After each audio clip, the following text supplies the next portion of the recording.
Picture this. It's December 31st, 2021. Your sales guy says, "Good news, I got you approved on a Scion FRS." Now, you're still a senior in high school. And you hear that word Scion, and you don't know, you know about cars, but you don't know too much about cars. And the first thing you think of is Skyline, right? Because you've never heard of a Scion before. The sales guy says, "Wait a second. I'm going to go grab it. You stay right here." He walks away. He pulls that car back up in the front, and you start to feel the ground start to rumble. The windows start to shake. This Scion FRS that he pulls out, this 2013 Scion FRS in that granite gray, comes driving around with that single pipe exhaust vibrating the whole ground. He pulls it, backs it in, and it gets louder. The vibrations get more, and you get excited. Now, you've never bought cars before. You never actually bought a car before. So, the emotions start taking over. And next thing you know, you buy a Scion FRS. A 2013 Scion FRS with a little over 100,000 miles on it. Fast forward. You fall in love with this car, and before you know it, it's almost been a full year. But then you get a new job. This job isn't just any job. You're now making big boy money. Big boy money. You're graduated from high school by this point. So, you get a little extra more money, and you know you're going to get a new job. But then you realize, hey, eventually I got to grow up. Next thing that you know,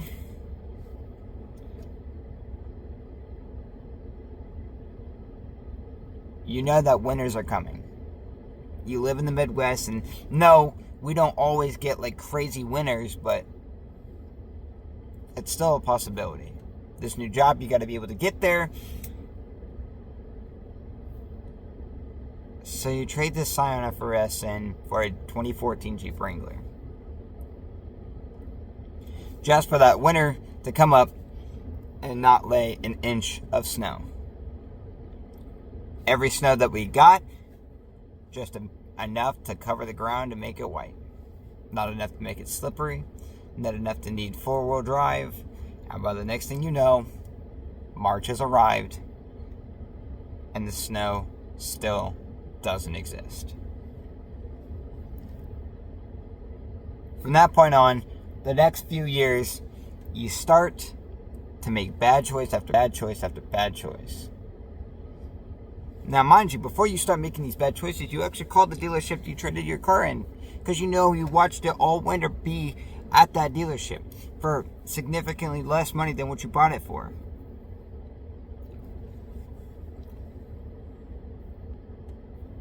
So you call them up and you go, "Hey, is that car still there?" The guy says, "No. It sold 2 weeks ago." Now, why is that important? Well, that's important because you had enough money to buy that car in cash, plus keep the Jeep. That's how much money you made from the time you traded that car in.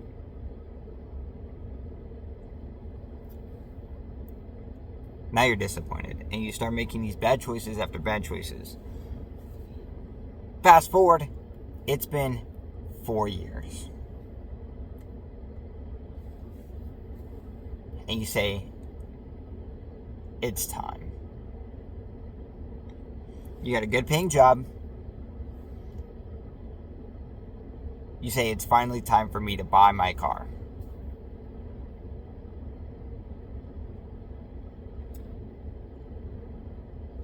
So you reunite with the car that was just like yours. You buy a 2024 GR86. Now, this wasn't just any GR86. No. You knew you were going to buy one. You just didn't know when. You know what trim you wanted. You knew you wanted it to be a manual transmission. You knew you wanted it to be the premium because you like the sway that's in the inside, the duckbill spoiler, the black wheels that come with it. And boom. It appears. November. It's November 2025. The silver GR86 2024 manual transmission premium sitting on this lot. Now, you're not sure if you really want this because there's a couple of things that you wish could be different. Maybe you don't want silver. Maybe you want to see the other options.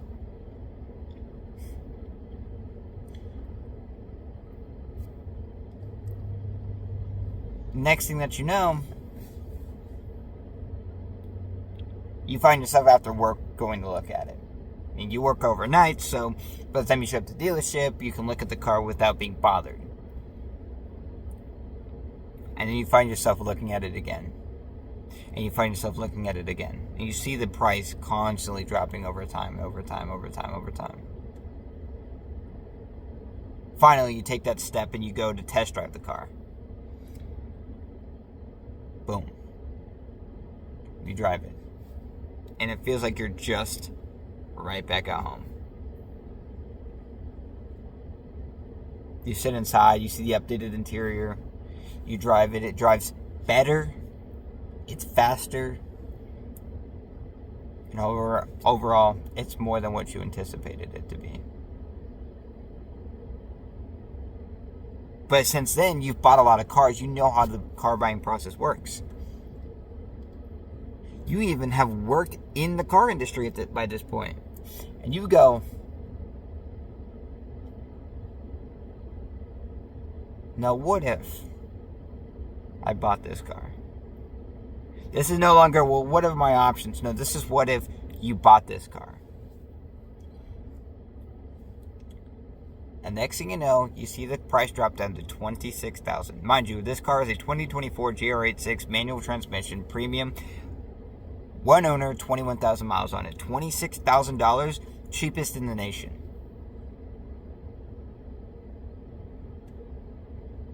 You call up your sales guy, you said, I'm buying that car. Get it ready. I'm coming to sign the paperwork. Now, you got a significant chunk of change, and as you're buying the car, you start to thinking, I don't need GAP. I'm not going to buy GAP insurance. Why would I need GAP insurance? And it's true, you didn't need GAP insurance.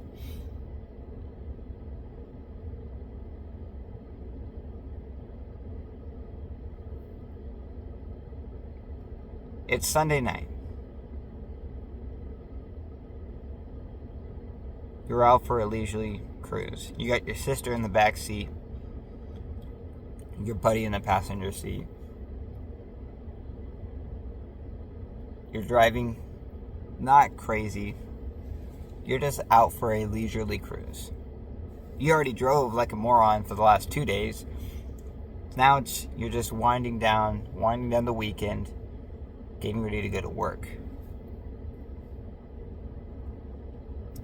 You drive this windy, twisty road that's slow. It's a slow speed road. You drive this route all the time. Anytime you get a cool, fun car, you're driving this road.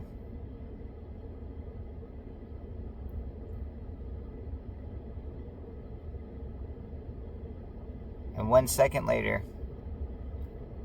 everything flashes. And that car you just waited 4 years to buy,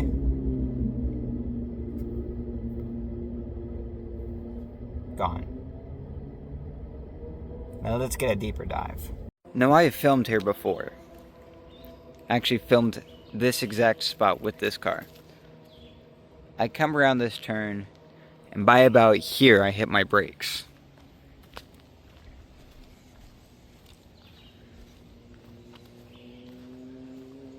No, these are not my tire tracks. These are too wide.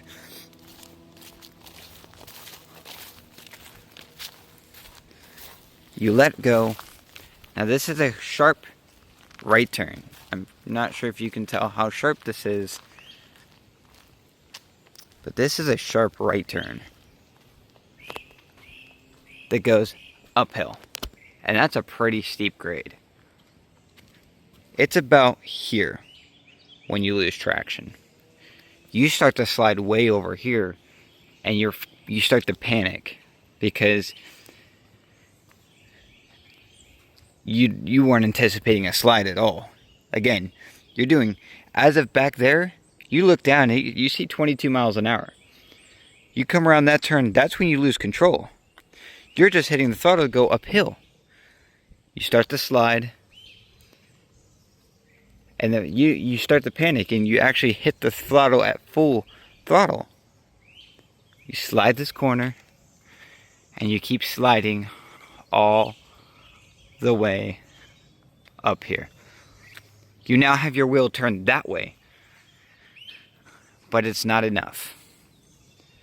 And next thing that you know, the only thing stopping you is that tree right there.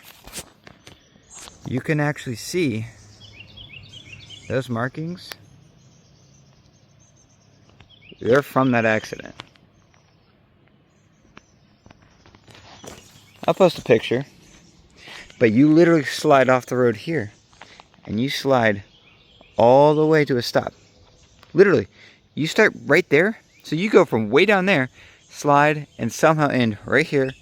Slide, slide, slide. Boom. In a matter of seconds, the car you waited 4 years to purchase is gone. Now I'll post a picture of what the car looked like right there, right before the tow truck came and picked it up. And you get to thinking, it's not bad. You think the damage isn't bad. You have it towed to the shop that's right next door to the place that you bought your car from. And, well, they say they can fix it. You get excited. Your insurance quotes you $11,000.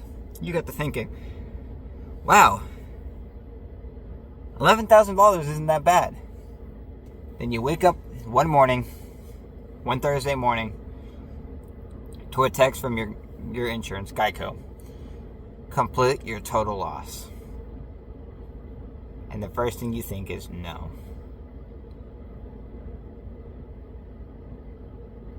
You go for months fighting, not with your warranty, not with the dealership. In fact, the warranty company and the dealership and the insurance company all collectively helped you get through this as quickly as you can. Your loan company drags it on for 3 months.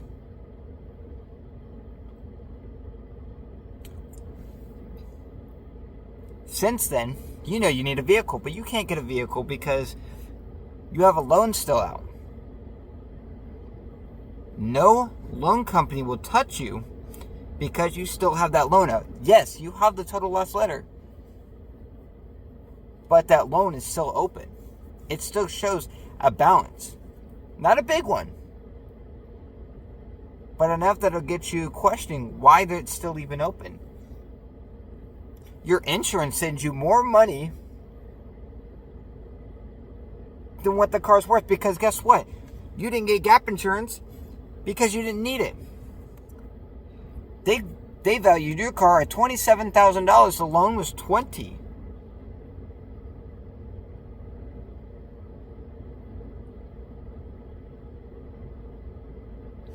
It was actually more like 21, but $21,000, and they gave you $27,000 for your car. You get to thinking, how did the car get totaled? Because you get to thinking, you didn't remember seeing any frame damage.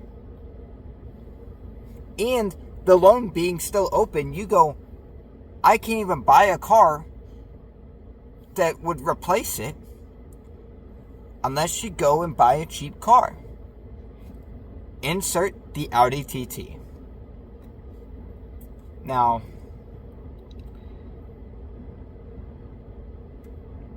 I don't want to speak down on the loan company, but at the same time,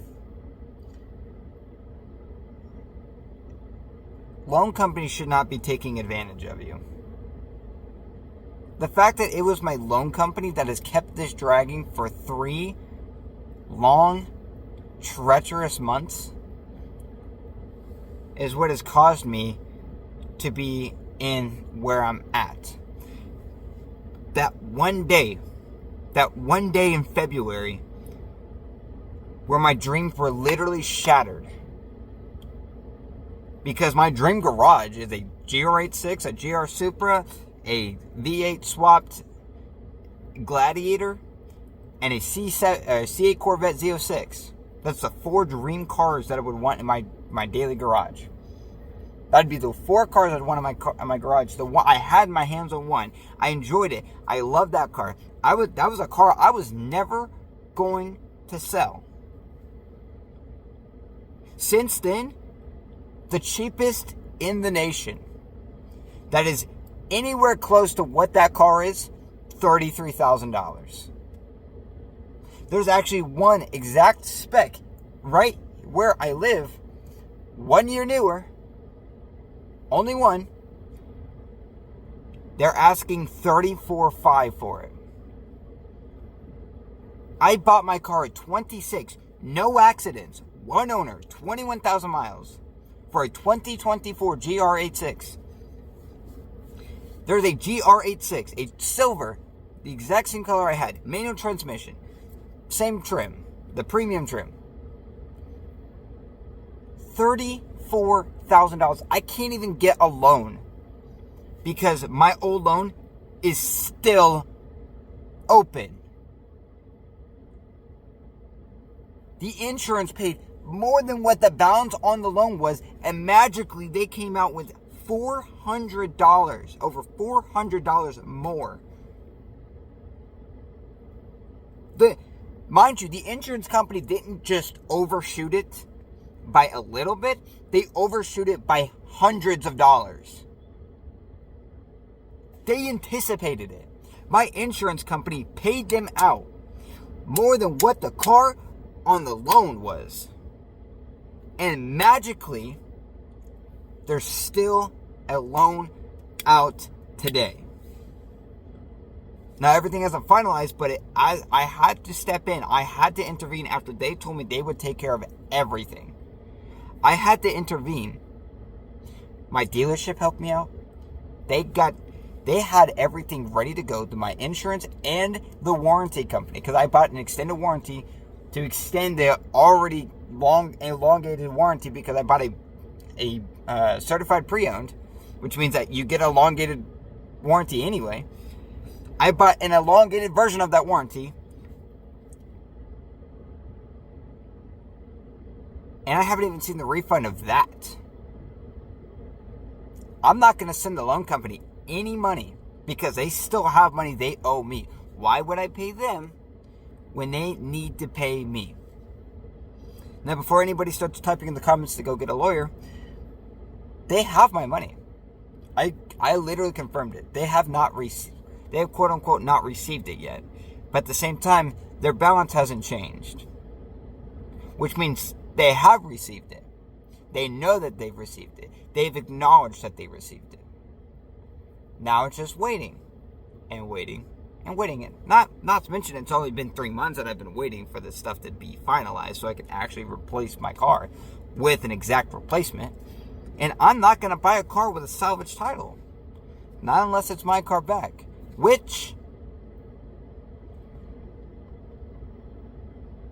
that's exactly what I'm going to do. Now, the cool thing about the dealership I bought my car at, they have a collision center right next door. That's their own collision center. So I got to talking with them. Because nobody made it clear what exactly caused the car to total out. So I asked them, I was like, hey, can you give me a breakdown? They gave me a full package. They gave me a packet of what caused the car to total out. They cost me they printed out everything it needed and everything that's already been done. The amount of money that it needs now is significantly less. Mind you, I'm going to be shaving that down some more. Because everything that was priced then in February has dropped in price as of today, May. So, I will be building that car. I'll be rebuilding that car. The Audi TT is being sold, guaranteed. I'm not keeping it. I'm not going to dump more money into it when I'm getting ready to buy my new car. Like, it's in the process. I'm literally in the process of buying that new car. Within a month, I will actually have possession of that car and will be able to get started on that work. The first thing that's going to happen is the rear quarter panel will be replaced. That's the first thing to get done. That's the first thing that will need to be replaced. Following that will be the door. The door will be replaced, and then the rocker panel. Everything else is good condition. Then the whole car is getting wrapped. The interior is going to get reupholstered. The wheels are going to get powder coated, and then I'm going to get a second set of wheels for snow tires.